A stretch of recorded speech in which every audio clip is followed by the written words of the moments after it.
Welcome to Turn to Your Doom, a choose your own adventure book podcast where I read a choose your own adventure book with someone, and they do like all the actual like adventuring and stuff. My name is Art, and with me is someone who's gonna try to talk to a vampire. It's Faith. I don't think I can fix him, but I can keep him from being worse. Well, I don't know. Mostly because he's already at rock bottom. He can't get worse. You can't. Well, there's no down they have from some here. Basements. They have some basements. Yeah, we are at the bedrock. Yeah. Well, we're gonna do part 3 of A Space Vampire by Edward Packard and illustrated by Judith Mitchell. We should be done fairly quickly, I feel like, because we've already gone through a lot of the book already, and there can't be that many. There's a limited amount of pages. Yeah. This is an infinite book. This is a never-ending story. So yeah, but we're gonna be done soon. And also, I'm gonna definitely be getting the other vampire books, which are either based off of this one, or they just did more vampire books that make it seem like vampires are invading the Earth, which I feel like means that they're from space or from a country. Maybe if there's a vampire country, that'd also be cool. But yeah. But we ended last time, where you decided to just, you captured vampire, and you're just like, nuh-uh, I'm not gonna talk to you. Shut Into up. the sun. And boy. then you kill it with the sun. Yeah. Which is how you kill me. Yeah. And also because he's not an Anne Rice vampire. I can't just tell him to kill himself and then he'll do it. Well, the thing with Anne Rice vampires is that they're so tragic that they're hot because they're sad, and sad men are hotter than confident men. I have famously said I love a pathetic man. Yeah, like how could you be one of the most beautiful beings in the world but also so fucking pathetic? Anne Rice knows how to write one. Oh, hell yeah. Oh, you're a rock star that plays for, like, the literal queen of vampires? Oh, you're also a little baby boy? A little baby girl? who needs my love? Like, come on. Who can't function without his boyfriend that he was in a toxic relationship with? Oh, you're sad about being a vampire, but also, like, you have to be one? I mean, admittedly, like, the guy that turned Lestat didn't do a great job. He was like, all right, you're a vampire. Don't go out in the sun. And then he lit himself on fire. And that was it. That's all he told Lestat. Yeah, there's... okay, I know we're making fun of it. I kind of want to go and reread some of the... Just make fun of what's his face? Magnus is the one that turned Lestat. Oh god, no! I think the one that I read as a child because I ran out of books to read, and I just started taking my mom's. Which, by the way, that's how I learned how sex was. I picked up a vampire erotica novel that my mom had, and I'm just like, great! Wow, I guess vaginas pulse a lot once they get fucked real good. I guess I don't know. That's a thing. I remember the exact passage, and I kind of don't want to say because it's kind of tame, but also like it feels like too intimate in my head. Like it's like, but I remember it's like Lestat was like, I think he was like literally like in the middle of the night, like just being sad and on forums talking to people or something. Oh yeah, that's right. Like he was on like bulletin boards, like talking to history people. If I'm thinking of the right one, I forgot he would go on forums. Like, cause I'm thinking it was like him talking to people about history on forums. Yeah. Yep. I might also be thinking of a different vampire, but like it was just him being sad and him reminiscing, and it was like a quarter of the book before he really did anything. It was just kind of him talking about himself, and I remember being like really interested in it. And then I got other books to read, and I was just like, cool, I get to read the third Enchanted Forest book now. Cool. I'm going to read that one instead. Which, by the way, they better still be good. Those were my favorite books growing up. Also gave me the idea of gender nonconformity through a dragon, nonetheless. Also, there was a donkey that used to be a rabbit that ate some magic ketchup. Cabbage from Witch's Garden. And every time it tried to eat something else, like it was just another magic thing, that would like, I think it was a blue donkey that floated all the time by the end of the book. Oh, I know exactly what you're talking about. Yeah, it was pretty cool. I'm going to get the whole set. I'm going to make sure they have like a good cover to them and everything. Because I want to read them again. I remember them being pretty good. Talking about stuff that is pretty good, this book. Yes. So instead of not talking to a vampire, we're going to talk to a vampire. We're doing the opposite. So, okay, so, tell me about yourself. You say to the vampire, but he only shakes his head. No. You move closer to him. The vampire ignores you, keeping his eyes shut. You wonder how it must feel. How many years he's lived. Tell me, where do you come from? Slowly the vampire opens his eyes. He regards you with such a piteous look. You're almost moved to undo his bonds, but shrink back a step, remembering that this unholy creature murdered thousands of innocent people. Okay. If they're baby girl enough, I mean, you can forgive that, right? Yeah. You can forgive it. Baby girl stuff. Yeah, he can't help it. It's in his nature. He's just a little guy. It was their fault. If they get killed by a little guy, then they're barely guys. Yeah. They're tiny guys, and we don't care about tiny guys. We care about little guys here. Yeah, little guys, not tiny. Nor medium, for that matter. Yeah. I come from the 5th planet of the star Akbar. It's not Akbar, it's Akbar. Okay, cool. So, from the planet Praise, star Praise, or God is, wait, Allah Akbar, God. No, it's good. It's a good planet, because Akbar is good. Okay. Yeah. And, he says hauntedly, as if the effort of speaking were painful to him, it's a planet of vampires. No humans live there, nor any animals. Only millions of vampires.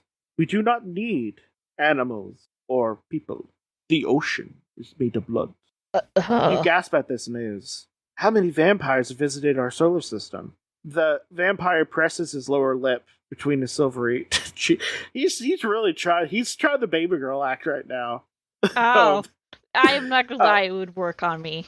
Yeah, he does look pitiable in the picture right now. He's just like, oh, look at him. He can't hurt anyone right now. Oh, look at him. He's so sad.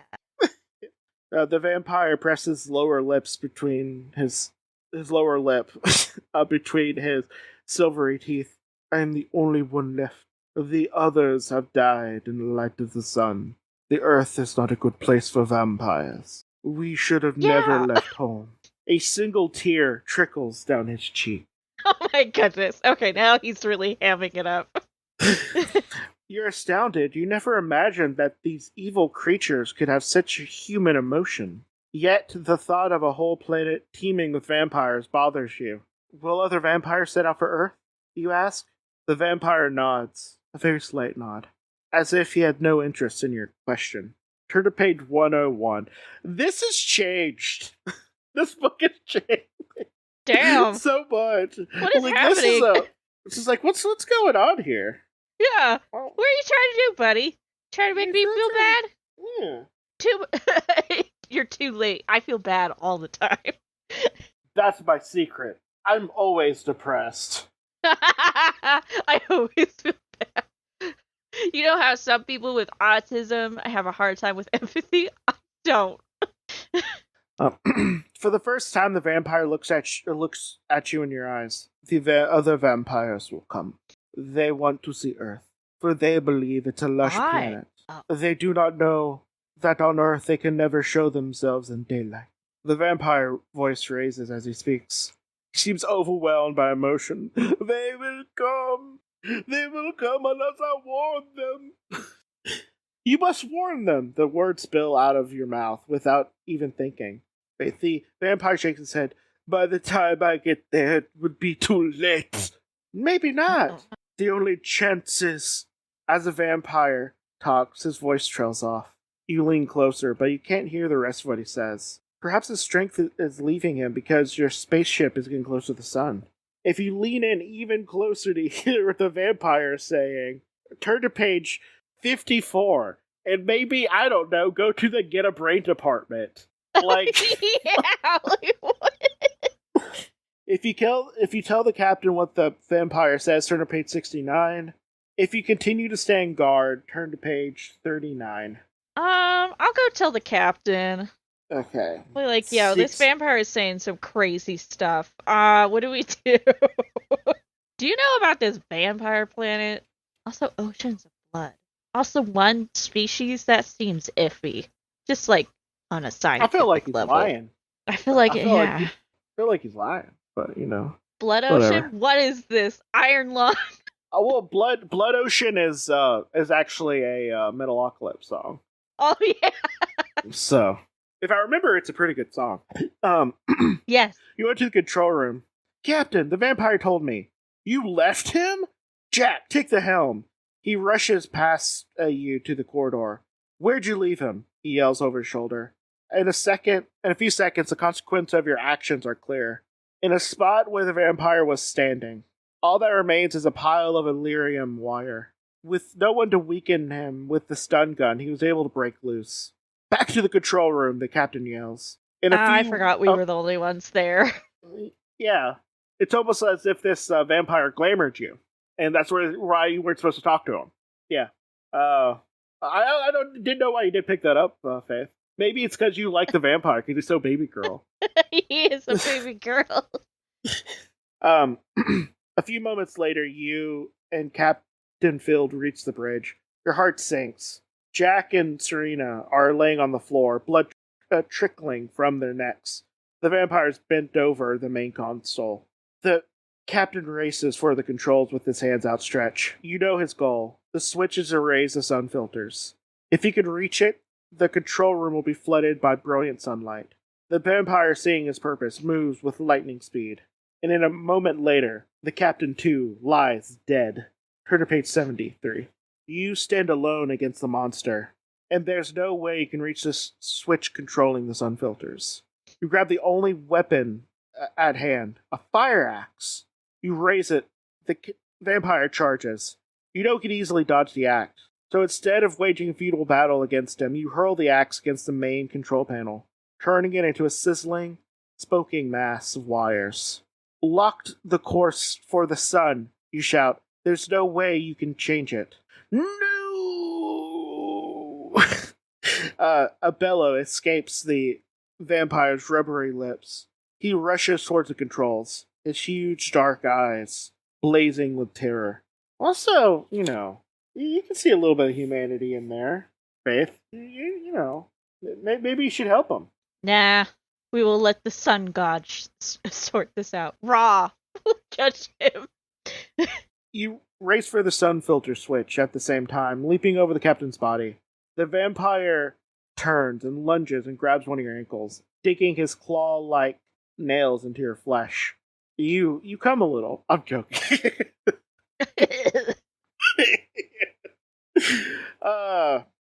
At the same moment, your finger comes down on the switch. The room is filled with brilliance, light. The vampire grips relax.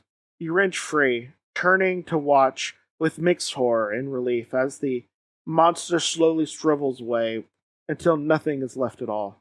Only then do you notice the size of the sun, larger than you've ever seen on Earth, and growing every second. You race for the apps station, trying to remember the emergency control procedures. You have less than 2 minutes to reverse course, or you'll be baked alive by the awesome heat of the sun. You hunch over the unfamiliar dials and gauges. You study the procedure at Academy. If only you could remember it now. The end. These are some really good endings. Yeah. These are really good endings. Yeah. Okay, so. I like it when they're okay with killing kids. I love it when they kill kids. A teenager, I guess, is what we technically are. Maybe an adult. I don't know. I feel like if you're a pilot, like, maybe you're an adult. Or, like, close enough to an adult. Yeah, it's hard to say.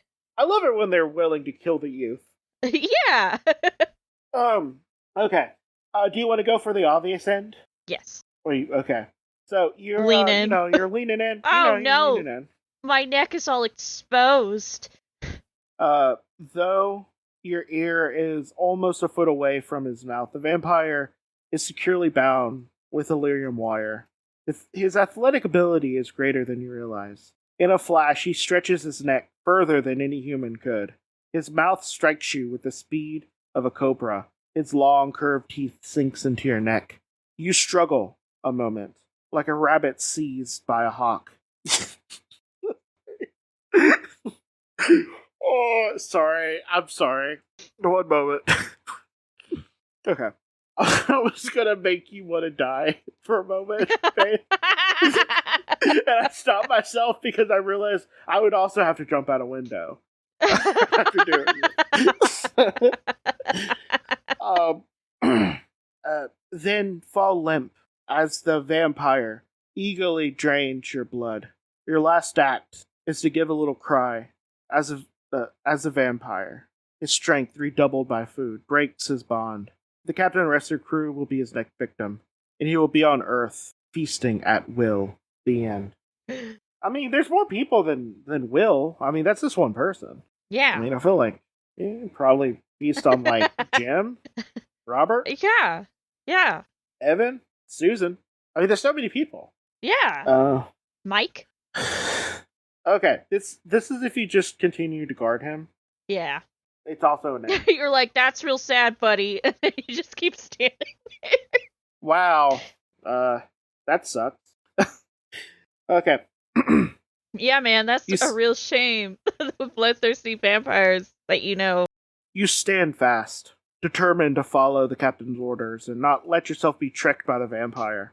I don't know. He was pretty baby girl back then. He was a little pathetic, a little sad. I mean, but nice try.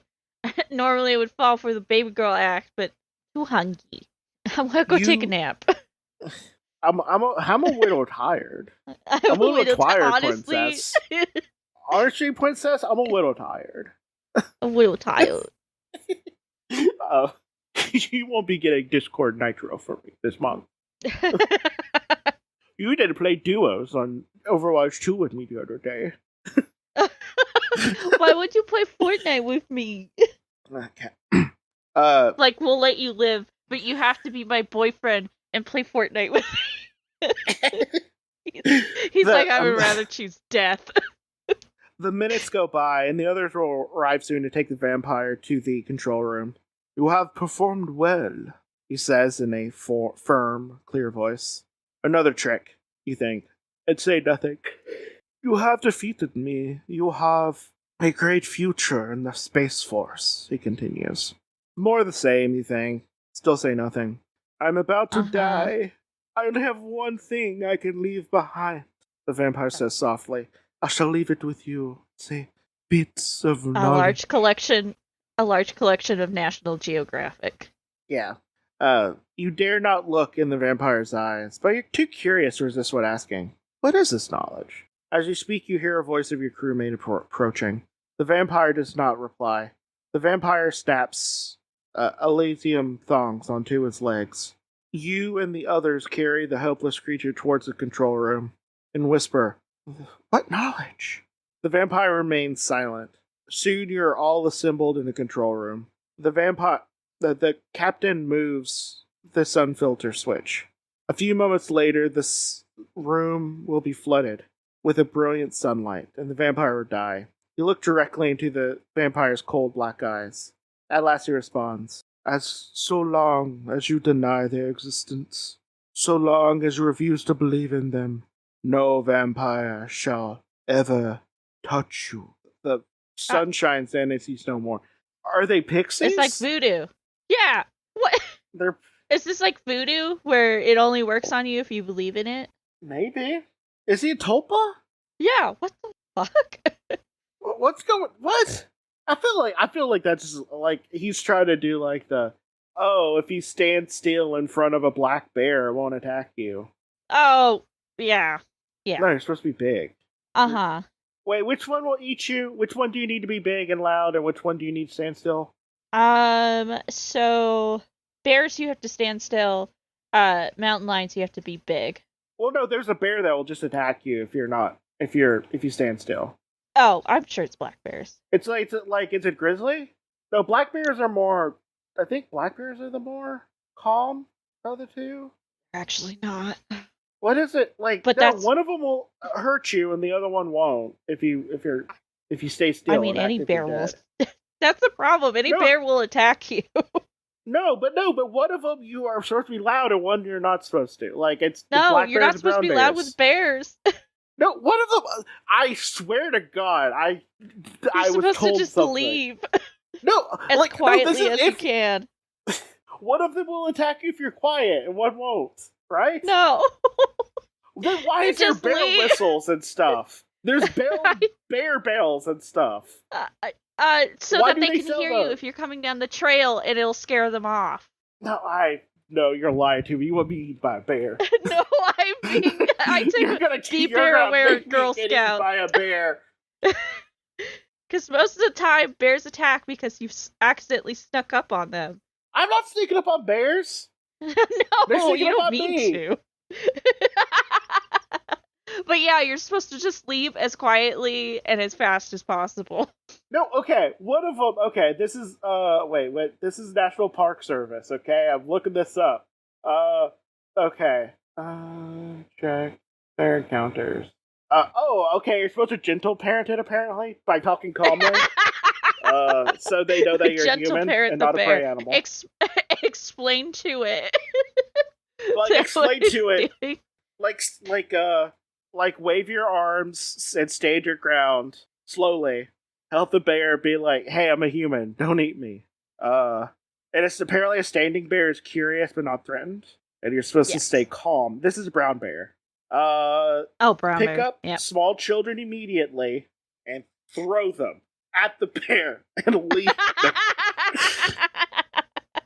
Apparently, just they'll just think small kids are a prey animal. And even if they charge you, like 60% of charges are bluffs. They're just to scare you. No, black bears you do not pretend to play dead. But with brown bears, don't play dead. You do. No. Yeah, because like if a grizzly or brown bear like actually attacks you, you have to play dead. You have to lay on the ground, cover the back of your neck with your hands so that they don't like bite you. Okay, and then just so black you bears around like a rag doll. I told you, Faith. I knew it was between black and brown bears. If you run into one on like a trail, you're supposed to just leave as quietly and as fast as possible. Just leave. But what if it wants to play? Well, God is cruel, and He made them shaped like a friend, but they are not a friend. Okay. Which is really a shame because they are so cute. But black bears don't pretend to be dead. Okay, that's all I wanted to know. I know one you don't pretend to be dead, and one you do. Yeah. Okay. Now, okay. Let's do the thing. So what was I? What was I doing? I got mad at you. Now I forgot what I was doing. I was telling you the truth. You're supposed to just leave. No, you weren't. You're trying to lie to me. Don't engage the bear. But they're big, and I want to hug them. I know. Hi, mister. Oh, it is. Oh, Fat Bear Week it's almost time. That reminds me. The Fat Bears. Okay, so we're gonna go back a choice. And this is instead of pretending to be the victim, you're going to volunteer. You're not gonna volunteer. You're gonna be like, no, I'm not. Shut up. No, thank you. Wow. Okay, cool. I just love the expositionness of this. Like, it's just like, we're doing something new real quick in this one. Okay. Captain Field is surprised that you don't volunteer to be bait for the vampire. I'm afraid you don't deserve an elite rating, he says.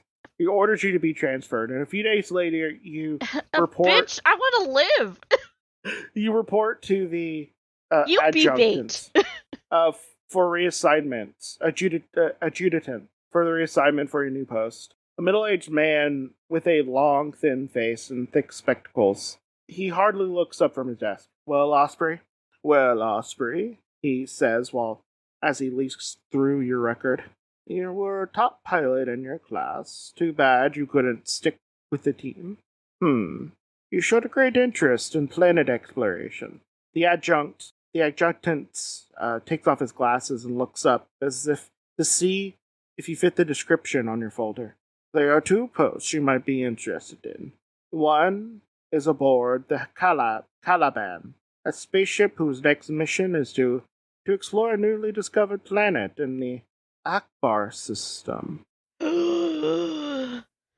Or would you prefer to stay in your own solar system and fly a single-seat Nimbus patrol craft? It's one of the newest and fastest in the Space Force. If you say you prefer to go to the Caliban to explore the newly discovered planet, turn to page 111. If you say you'd rather fly the Nimbus, turn to page 110. Let's go to Caliban. I want to go to the vampire planet. Okay. Also, like, you be bait. What if you're a better shot? I don't fucking know.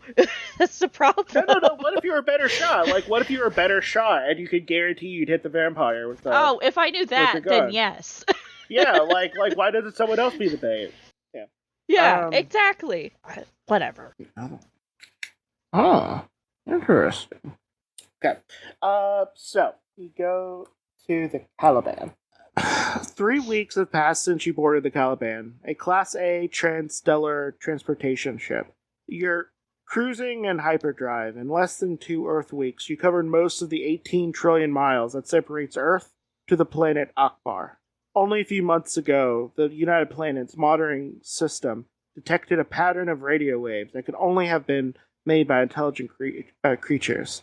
They come from one of Akbar's planets, simply called Planet 5. Normally signals come from Earth-like planets, but Planet 5 produced a red profile on the spectroscope, redder than even that of Mars. The Caliban is highly automated, requiring only a crew of 4. Captain McNair is a short, stocky man with a bristly gray hair. Roxine Trudeau, a black-haired and lively green eyes, was a gymnastic champion in the academy. A brilliant physicist, she was appointed science officer of Caliban at an unusual young age.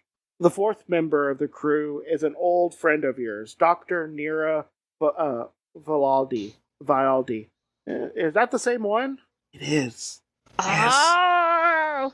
A famous expert on interspecies communication. It's our buddy! It's our buddy! It's if she doesn't get time traveled or killed on a spaceship. Now she's going on a 5th planet instead of a 3rd planet. Yeah, honestly, I was expecting the vampire to mention Altair. But yeah, this is Dr. Vivaldi, Nira Vivaldi, is from the 3rd planet from Altair, which is another really good space book, which we also have a 3-parter on. Yeah, that was a fun one. Yeah. A trim, athletic woman in her 50s rarely travels beyond the solar system. Her presence on board is an indication of how important your mission is. What are you saying? You're saying she's a MILF or something? What's going on? Never mind, I don't want a vampire boyfriend. Me and Dr. Vivaldi. Okay, so I'm turning to page 33. The four of you sit in the control room watching a computer imaging of Planet 5. You're close enough now, only a few trillion miles away, to see what the planet is not entirely red, but is made up of mostly an enormous red ocean. The only land consists of long, stringy islands. Very curious. I keep on wanting to say the vampire. The captain says, "Computer, can you tell us yet what the chemical composition of that ocean is? What makes it look red?" "It could be some algae," Roxanne says. Dr. Vivaldi frowns. You can tell that she doesn't think algae is the answer. Captain McNair looks at the chronomancer. "Computer, I'd like to get the answer before we come out of hyperdrive. That's in 30 minutes. The computer seems unusually slow. Obviously, the analysis isn't easy. Perhaps Planet 5 is made up of chemicals not found on Earth. A green light flashes, and accompanied by a soft musical tone. Analysis complete. The computer announces. The chemical composition of Planet 5's ocean is approximately the same as human blood. You exchange astonished looks with your crewmates. That's not good news, Captain McNair observes. What do you think, Nira? Dr. Vivaldi bites her lips. I'm afraid it tells us something disturbing about the creatures that controls the planet, she says. McNair leans forward. Yes, they're vampires. I don't have the sound. I don't have the sound bite. Oh no. That's the first conclusion. You see a blood ocean and you're like, they're obviously vampires. Excuse me? I don't have the sound bite. I wanted to do the dun dun dun dun dun dun. I don't have it. Faith, why don't I have it? I don't know. Why don't you have it? It's because you sacrificed it for your shift at the cunt factory? No, it's okay, wait. They're vampires. They're vampires. Yeah, there it is. Close enough. Okay. What? Okay. So, what would that say about us? Our planet's mostly covered in salt water. Are we fish? Yeah. Come on. Also, you're not the biology person. You're the language person. Yeah. 79. 60 Earth days have passed since you left the solar system. The Caliban with anti-radar devices displayed is in orbit about 1,200 kilometers above Planet 5 of the star Akbar. The computer has processed photo images gained by 3 circuits of the planet. Its inhabitants presumably live in the thousands of small houses that line the shores of the islands. I don't need a computer to tell me that. No, that's where all their dogs live. They live in the plains. Vampire dogs. They don't drink other dog blood though. They only drink human blood. It's where they keep all their vermin. They have little houses for them. Like here, you can live here instead of where we live, which is in the mud. We just live in the mud. Factories and warehouses are placed further back from the sea. There's one airport on each island, and considerable air traffic. On the largest island, there's a cluster of oblong buildings. One looks like a spacecraft hangar. Nearby is what looks like a rocket launching pad. It's very disturbing to see no farms on the planet. Dr. Vivaldi says, it's almost certain that the people here live simply by drinking the blood from... Sorry, I can't say you know that. Maybe they grow mushrooms and they're underground. Fuck. The people here, they just drink their ocean like we do on Earth. Yeah. I can't say that sentence. It's so dumb. Just stupid. God. Vivaldi, stick to the linguistics, please. Why are you the person? Why are you doing speculative biology right now? I'd like to land and explore the planet, the captain says. But we can't do so undetected. I'm afraid if we land, the people may find our blood a real delicacy. We'll have to send 2 people down in a space capsule to investigate. Our laser guns may not be much use against these creatures. I'd better go. Dr. Vivaldi says. Osprey, will you volunteer? The captain asks, if you don't want to land on the planet, I'll go instead and leave you in charge of the ship. What? Faith. Why? We're back here again. You're the captain. We're now doing Third Planet of Altair, but Vampire Edition. Way crazier. Also, why are you in charge? Yeah. You're the captain. You can just delegate people. Yeah. I mean, I'm glad that he's willing to get his, possibly just get... Well, I was going to say gang-fanged. That's a thing. Wow. I feel like I may have gotten that from True Blood. Did I get that from True Blood? That sounds like a True Blood thing. Yeah, I know he's, willing to get, just chewed up and stuff. Unless these vampires eat blood in a different way. Yeah. What if they just bite you because they like to? What if they what if they... They snort it? Yeah, they just snort it through their nose.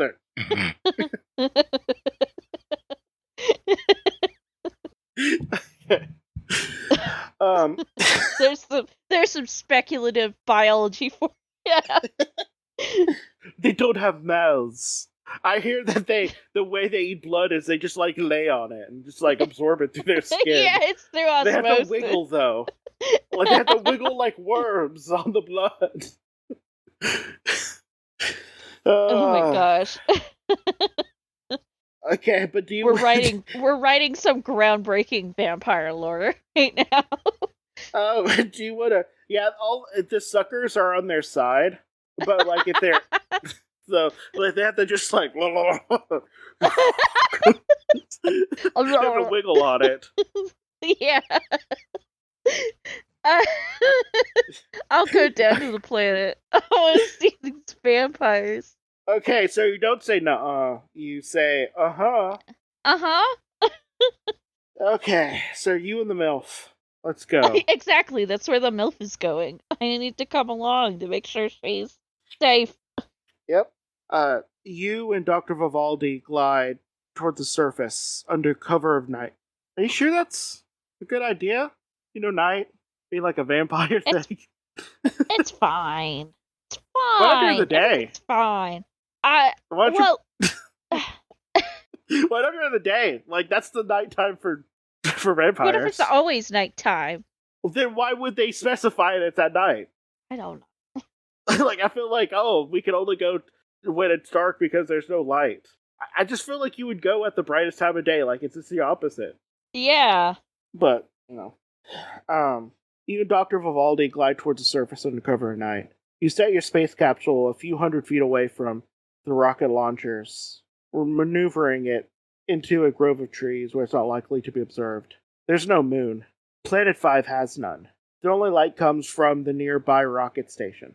Then why is it night? Why are you specifying it's night? Yeah, that is weird. You step out of the capsule as you stumble in the darkness, scraping your forehead against a sharp rock. You muffle a cry of pain as Dr. Vivaldi jumps down beside you. Okay, cool. She flashes a light on the wound. It was just a glancing blow, she says, daubing it with cotton from her kit. In a moment, you're on your feet. I'm okay, you say, while bleeding on a planet full of vampires. I was about to say, keeping in the shadows, you head towards the hangar. The temperature is mild. There's a gentle breeze blowing off the ocean. The air smells strange, and it takes you a while to realize it's the smell of blood. Yeah. I want to know how. Would you think hey, okay, we're on an island, what looks like a string of islands, and there's wind. You think it smelled like blood, right? Yeah, before? You're surrounded by an ocean of blood. Of blood? I don't go to an ocean town and be man, it's so weird. It smells like the ocean here. We did, a couple years ago when we went to Hawaii, we did have an ongoing joke where we'd go somewhere and we'd see the ocean. We're like, oh my god, the ocean! So, apparently the vampires are united in peace, and peaceful towards each other. Dr. Vivaldi says, they have no fences or security guards. Does that mean they won't hurt us? You say, stupidly. She pats you on the shoulder. Oh, you sweet summer child. Turn to page 99. So, good addition. Perfect. No notes. You round the corner and gasp at the sight before you. A huge hangar door is open. Within, a brightly lit interior with an enormous rocket ship, obviously advanced design. A few dozen workers are welding its lateral structure. This ship is designed for transstellar travel. Dr. Vivaldi whispers, how do you know all of this, person who only knows how to communicate with people who aren't humans? Yeah. I don't understand. Is she like a Marvel doctor where they just know everything? Yeah. Or does she actually double major? She quadrupled majored. She's like a sociologist, a biologist, an engineer, like a rocket scientist. Also, how do you study exocommunication? I know we said this in the Third Planet of Altair, but like, how do you study that? Yeah. I feel like that's like it's like chiropractic. You know, you learned it from a ghost. Yeah, I'm not lying. I'm not lying. Like that's how the first chiropractor learned. I know that's how chiropractic started. But yeah, that's a guy pretty much it. Pretty much, you're like, yeah. I just had an inkling one day that this is how aliens would talk to us.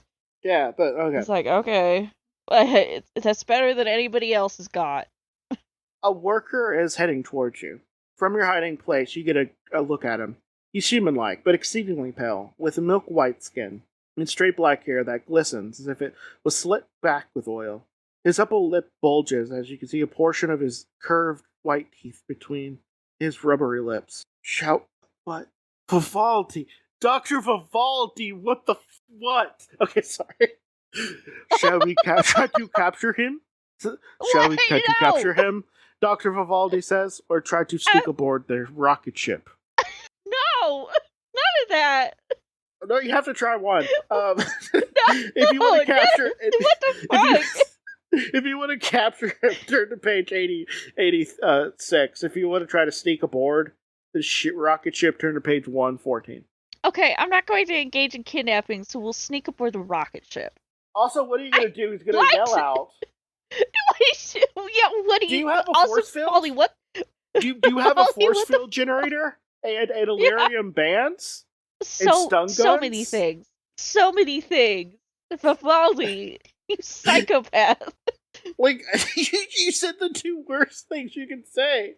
Did you get into alien linguistics so you could kidnap aliens? Is that your whole thing?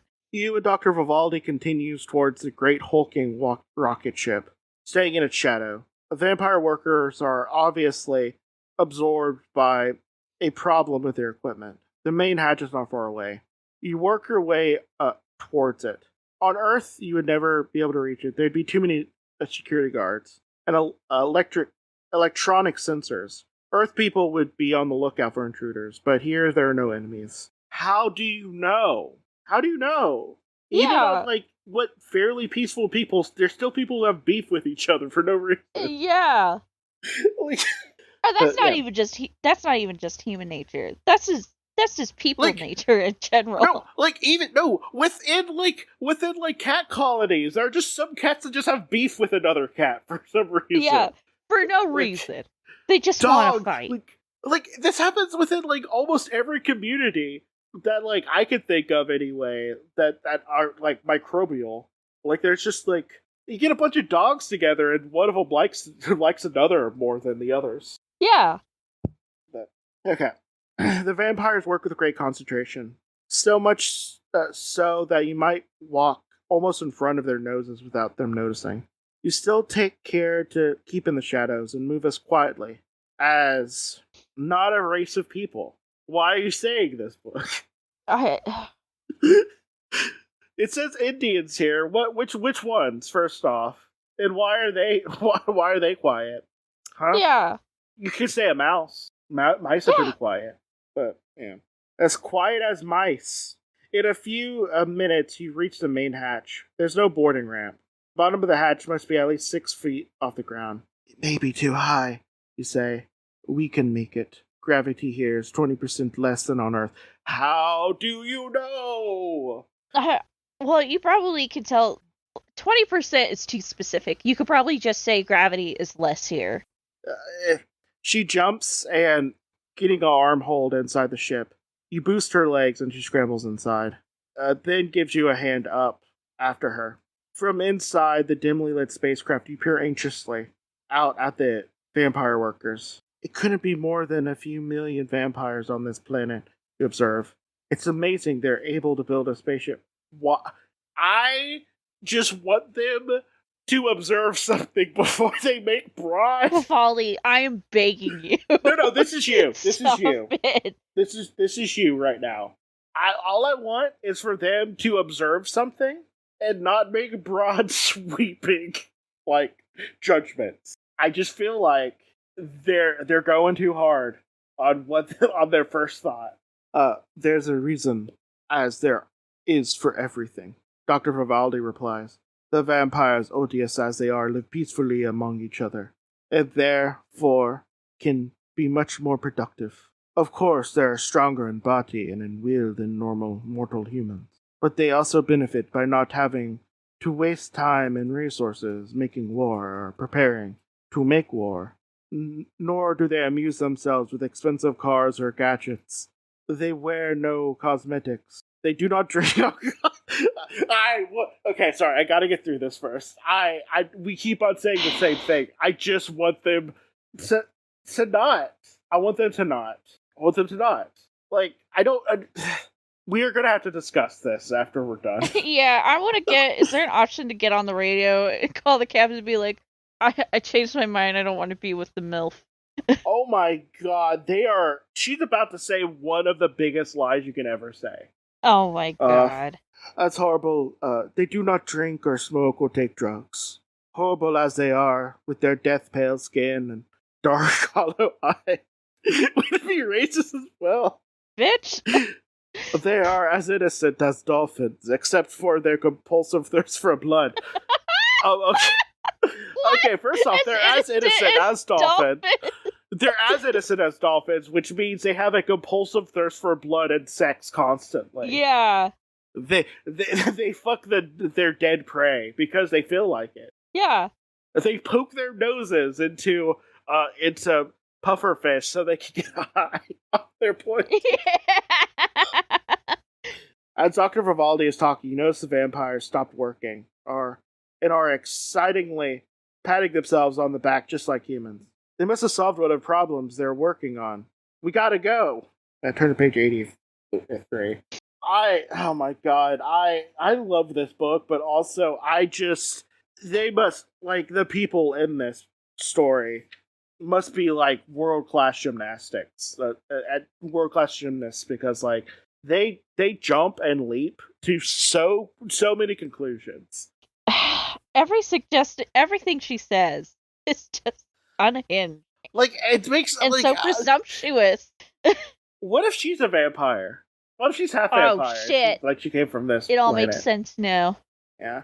The two of you quickly find the control room and set to try to understand how everything works. Dr. Vivaldi plugs her transcoder into the main computer.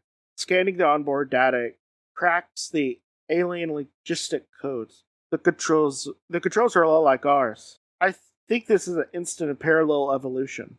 Dr. Vivaldi answers. Each of us has developed our own technologies in the most efficient way. And since there is, in general, only one most efficient way, our respective artifacts resemble each other. I want to slap this woman. For bipeds. So tired.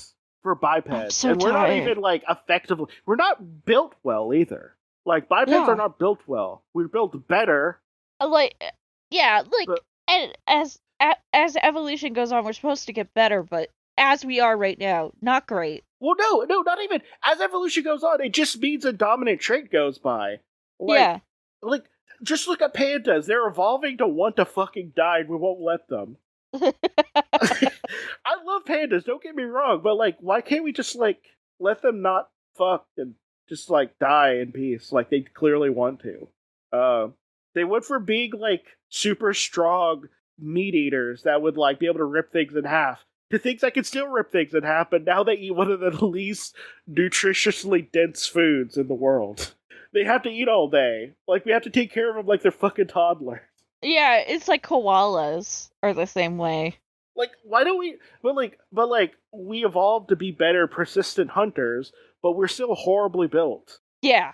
Great endurance, high intelligence, so many other physical flaws, though. But whatever. You touch her arm to get her attention. And the two of you watch with rapt attention as the screen displays the Akbar system, with Planet 5 standing out as a red disk. An arrow appears where the planet is, and lengthens in scale to change, where you can see Akbar's relationship to Nubra stars. The arrow proceeds across the screen. Other, more distant stars, including the sun, appears. A few moments later, the vampire flight plans begins to be clear. They're heading to Earth. Good heaven. Dr. Vivaldi looks at you wide eyes. What do you think we should do? I don't know. Why don't you tell us what to do? Apparently you're the person who fucking knows everything. Yeah. Oh, God. Okay, so, you say, try to take the ship, and turn to page 113, or, try to talk to the vampires and warn them to stay away from Earth, or face destruction, turn to page 91. I have a feeling that won't go well, so let's steal the ship. Okay. Let's go now. I mean, they could just make a new one, but it'll buy us time. Well, no, they're too. They can only build one thing at a time, and they have to build a house. Like, they have a whole list of things they have to build. Like, this just gets put on the back end. Yeah, because that's how vampires work. I could just say what the fuck I want about vampires. That's true. They're like people with ADHD. They'll be in the middle of one chore, and then they'll realize they need to finish another one, and yeah. It's just down the line. Like, eventually they'll just never get anything done. If we can, I think we'd better. Dr. Vivaldi agrees. As she speaks, a green light appears on the transcoder. Vivaldi punches in a request for operational characteristics and flight plan details. In a few minutes, pertinent data appears on the screen. Planet 5 ships Sengai. Automation complete. Programmed for flight. Any distance up to 150 light years. Travel time to Earth, 86 Earth days. Ship fully stocked with food. What type of food? Food for vampires? Yeah. Food for vampires? Humans could technically kind of subsist off of blood for a little bit. Yeah. But yeah. Thank goodness, Dr. Vivaldi says. It's fully automated. All we have to do is reach Earth in 86 days, and we can radio the Caliban to follow us. After a few minutes to extract the necessary details, you succeed in closing the hatch, initiating the flight program. The two of you strap yourself in and wait anxiously as the Sengai rolls down a track, taking it outside the hangar. It slowly lifts upwards, towards a launching position. Everything moves swiftly and smoothly, but on the view screen you see the vampires working furiously to abort the launch. They're going to detonate the booster under us, Dr. Vivaldi cries. Turn to page 96. Suddenly, a tremendous roaring sound fills your ears. You're pressed flat against the restraint as the Sengai has lifted off. A few hours later, you're streaking out of the Akbar system. The Caliban isn't far behind. Only 86 days until you reach Earth. It will take a long time for the vampires to build another ship like this one. Dr. Vivaldi says, triumphant. How do you know? How do you know? I just want to know how she knows this. Like, if she was a vampire expert, it'd be so different. Yeah. Like I'm trying to do suspension of disbelief here, but, like, it's too far. You can't just, like, say all of these things randomly about vampires without, like, some in-universe explanation for how you know all of this stuff. Like, have a computer say it. If a computer says it, I'll be able to do it. But no, it's just like this random woman whose only ability is to plug in a machine so far that says things in English, I guess, or whatever the Earth speaks. So, okay. You nudge her arm affectionately and says, studying this ship, Space Force scientists will be able to counter them if they ever show up in our solar system. Say, I'm getting hungry, Dr. Vivaldi says. Smiling, you punch a request in. Yeah, what the fuck you think? Okay, I'm sorry. We already made this joke. Smiling, you punch a request in the computer. State all choices for food available for crew members. As you wait for the answer to appear on the blank screen, your mouth begins to water. A moment later, 2 words appears printed out. Dried blood, the end. Okay, cool. Of course, it's a vampire ship. Yeah. You could jump to all these conclusions about a completely new planet you didn't know anything about until 3 weeks ago. Okay. What's the other one? Let's try to talk to the vampires. I swear to God, if this works, if you talk to the vampires and they're just like, oh, you know what? You're right. Why would we want to go to a planet that would kill us if we're entering at a wrong time? Okay, so we're going to try talking to the vampire. All right, Dr. Vivaldi says. Let's try it. The vampires turn in astonishment as you and Dr. Vivaldi boldly stride towards them. Their powerful bodies are garbed in dark brown work clothes. Their eyes glare at you like burning embers. Their pale skin gleams in the fluorescent light, as if coated in oil. Dr. Vivaldi holds out her transcoder. With a few moments, it has analyzed part of their speech patterns. It flashed an amber light, indicating it can now translate any conversation. Though the vampires are shocked at your appearance, they make no moves to attack you. Instead, they escort you to a room furnished in comfortable chairs. A blue and white hand-knitted rug is on the floor. The walls are decorated in photographs of Akbar and its surrounding planets.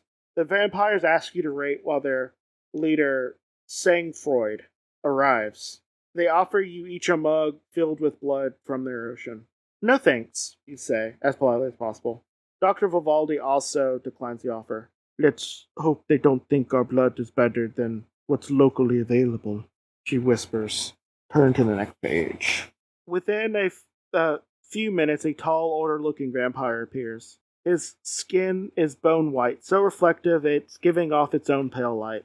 He stares at you with cold, piercing eyes. You dare not to hold his gaze. You're afraid that you're too warm and too pink for him to think of you as anything but a source of food. This just feels like racism at this point. Yeah. Like, you go to their planet, say that they're a bunch of freaks that, basically calling them a bunch of freaks and saying, like, all these things about their culture, and now you're just like, oh, now when they look at me, all they think is food. Turn to page 78. Yeah. But Sangfroid gives no threat of sinking his teeth into your neck. Instead, he asks you politely where you came from. When he learns that your home is from Earth, is Earth the third planet in the solar system of the sun, his long, bony hands quiver with excitement. Ah, you're from your sun's third planet? One of our scouts sent out their visit to your solar system a few hundred years ago, but he never returned. Now we're about to launch a full-size spaceship on a mission to find out what happened to him. You and Dr. Vivaldi exchange concerned looks. Of course we have no interest in your planets, Sangfroid says. But the fourth planet, the red one, our scientist believes it's mostly an ocean of very delicious blood. Oh, buddy. I'm so sorry. You can hardly keep from laughing, but Dr. Vivaldi pulls something out of her jacket. It's a booklet titled The Official Guide to the Planets. She opens it to the section that contains photographs of Mars. I'm afraid your scientists are mistaken. The Mars is red, but not because of any oceans of blood. The surface is nearly composed of red sand and rocks, as these photos show. Turn to page 95. Sang-Froid scowls. He examines the booklet with great care and then turns and regards you with the saddest eyes ever seen. I'm afraid we must never visit your solar system. We must search elsewhere for planets with oceans of blood. And we're glad to have met you, Dr. Vivaldi says as she rises. Your planet likewise holds no interest to us. And so we shall be on our way, you add, standing and bowing to Sang-Froid and the other vampire standing nearby. Within an hour, you and Vivaldi are in your capsule, streaking away towards a rendezvous with the Caliban, still on a high orbit over the planet. I'm glad they didn't decide to try our blood, you say to Dr. Vivaldi. Let's hope they find ocean they like far away. At least 2 or 3 galaxies away, you add, as you reach into the fridge for some potato chips. The end. I don't want to see what the other things is. We're going to end, now, pretty much. But yeah. I kind of want to see what the other ones is. The first choice, you could have... Okay, so... The other one is if you decide to go on the Nimbus, Okay, so the choice where you try to capture a vampire, he basically just welcomes you and is just like, hey. Why are you trying to kidnap me? Why are you trying to kidnap me? I think maybe, are you thirsty? Are you okay? You look really red. You look really hungry. Do you want some? Are you a little hungry? Sometimes I snap when I'm a little hungry. Do you want to go to the ocean real quick? You could. You could just go to the ocean there, couldn't you? But then, but then they realize that, you're filled with blood. Because it gets close enough to kill them. And one of them is if you go to, and the very first choice you get is, if you decide to go to the mission on Bernard's star, you're 6 stars away. And then you, what's this thing? 100. Low. 1 sec. There we go. Okay. Oh, if you basically get a vampire gets on your ship and then your friend dies, or because you take a nap, Faith. Capture him in time. Faith. And if you don't take a nap, you basically a vampire gets in and it turns out drinks all the blood of your crewmates, and then you go to Akbar. Really just annoys me now that I know that they have a planet full of blood. Yeah, and you go to Akbar and then just go home. Yeah, you go to Akbar and then you go into a an escape pod, and then it turns out that there's a vampire in that escape pod. Oh. Okay. Yeah. I think all would be good endings, but this is a long episode. Yeah. Overall, I want to say good book. Does get a little silly with Vivaldi, and I disagree with her knowing everything about vampires. If you had a computer saying it, honestly, all you needed to do was have a computer say it or something, I'd be fine with it. Why was she making such a big jump? I'm glad that the vampire planets are nice, and I guess it's just as soon as they have human blood, they turn into monsters. Also, did you get that Dracula reference? They had a scout go to Earth a few hundred years ago, and they didn't know what happened to him. Oh. Yeah. There was a scout. Singular vampire. Also, how did everyone know so much about vampires? I don't know. Okay. But whatever. Yeah, this is too long. This is too long of an episode. I'm not going to really do an outro. We're just gonna end. Yep. I just didn't want to do a fourth. A 20-minute fourth episode. Yeah. Okay, well, this has been Alphabet Flight. Not Alphabet Flight, wow. This has been Turn to Your Doom. And not even close. Sometimes vampires are nice, and sometimes they're not. I don't know. I think there's an entire book about vampires being nice sometimes and not. Yeah. And sometimes they're Mormon, and one of them's a Confederate. Want to read people's mind? Okay. Bye. Bye.